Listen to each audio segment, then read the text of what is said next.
ஒரு ஊரில் சந்திரலேகா என்ற அம்மாவும் கிஷோர் என்ற சுறுசுறுப்பான பையனும் இருந்தனர். கிஷோர் அவ்வப்போது குறும்புகள் செய்து தம் அம்மாவை ஏமாற்றி மகிழ்ச்சியாக இருக்க மாட்டான்.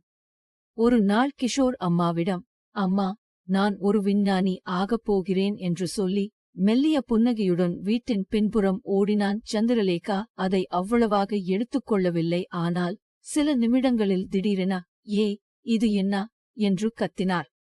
சந்திரலேகா வெளியே வந்தபோது கிஷோர் ஒரு பெரிய பசும்பால் பந்தலின் கீழ் நின்று, "அம்மா, இது என்ன தெரியுமா?